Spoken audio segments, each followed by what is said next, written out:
Even our track official, Old Coffee, got to stop and watch this one. You know you want to watch it. It's like nitrous. You want to go down there and do it, but you're scared. I'm just messing with it.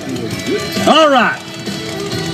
Here comes Kevin Dawson. Skull and Bones, Chevrolet S10, the right side of the racetrack.